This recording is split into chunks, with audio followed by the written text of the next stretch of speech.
What's going on, my friends, my family, my fellow gamers? It's your only friend in these YouTube streets, Porter Rock 77, and I'm back with another video. I know it's been over a little over a week since I've done something, but I guess quarantine life and all that stuff. Checking up on my family. They're back in the States while I'm stuck here in Germany. But let me get to this because I got some great leaks. Right now, take it with a grain of salt, but it's all about Spider-Man 2 coming for the PlayStation 5. So Reddit post got something got posted on Reddit. Potentially, Insomniac had a kind of a meeting on the 18th of April with their creative staff and discussing the updates and stuff about the upcoming Spider-Man 2 for PlayStation 5.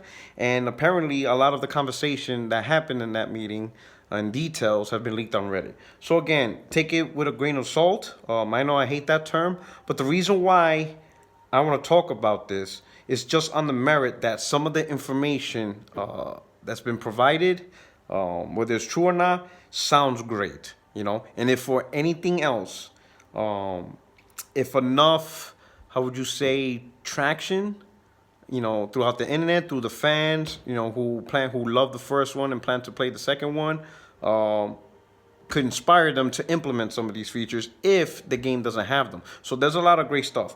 The leak supposedly covers the story, the mechanics, and characters. I'm not going to go too much into the story because it's just bits and pieces, doesn't really tell much, but some of the mechanics are great. And again, I hope these mechanics are in the game, but if they're not, if we could gain traction, if Insomniac could, get our opinions, if you could go out there on Twitter, let them know that, hey, some of the stuff in the leaks sounds fantastic. Hopefully they implement it. But here are some of the things that I got. Weather physics, all right? So supposedly a scene was shown Spider-Man was on top of a building during the snowing season, and that you see the snow hits his suit, and if he stands still, it starts collecting over time on his suit. Another scene was show Peter Parker. You control Peter Parker walking through the city in the snow, and there's snow on the ground. You see footsteps. You see snow get kicked over.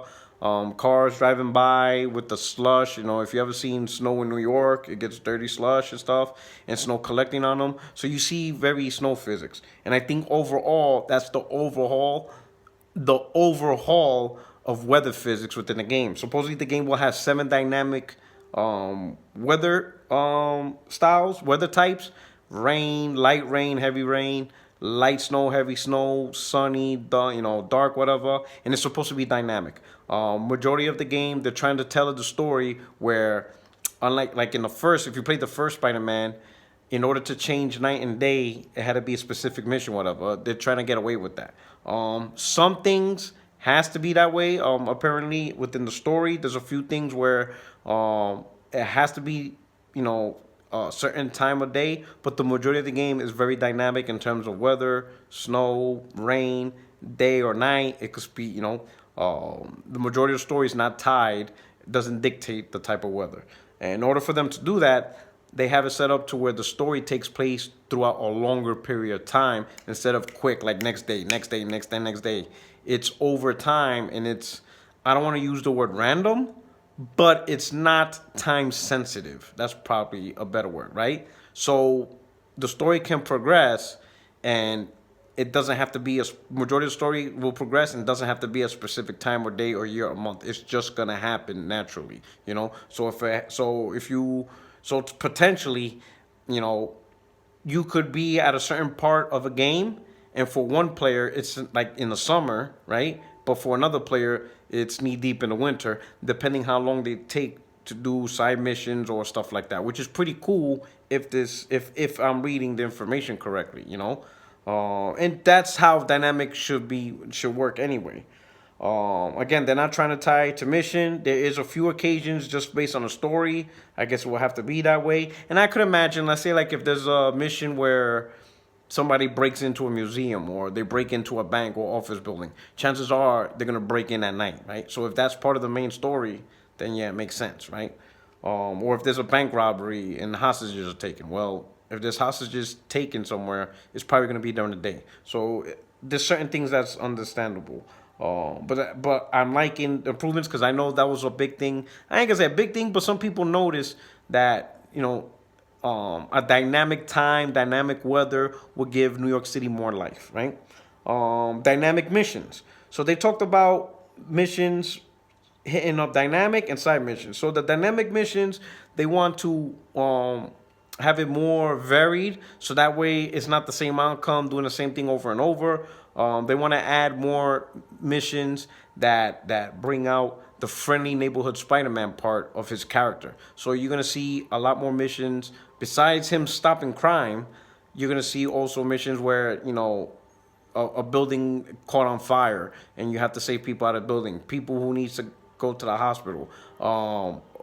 Construction workers falling off. There's going to be a whole bunch of scenarios where it's based also on saving lives, which will flesh out the character as the friendly neighborhood Spider-Man, and not just the guy who fights crime all day. So that's pretty interesting. Side missions, they want it to be more in depth. All right. So the side missions, they're saying will have a lot of main villains in it.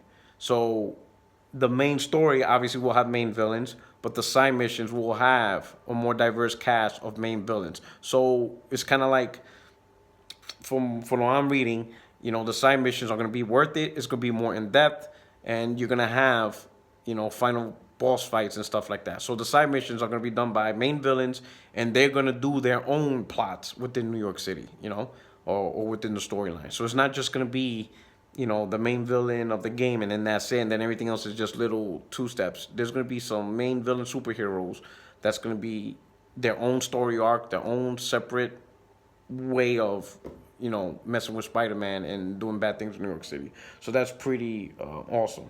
They're expanding New York City, so supposedly there was a scene of Spider-Man swinging around Statue of Liberty. So there's going to be more. New York City is going to be more accessible. They didn't mention anything about the other boroughs like Brooklyn and Queens. That would be pretty cool if you could go across the bridge into other neighborhoods.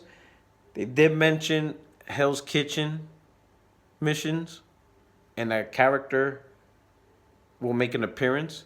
So if you know comic books, Hell's Kitchen, comic book superhero make an appearance, Daredevil, but that's a rumor.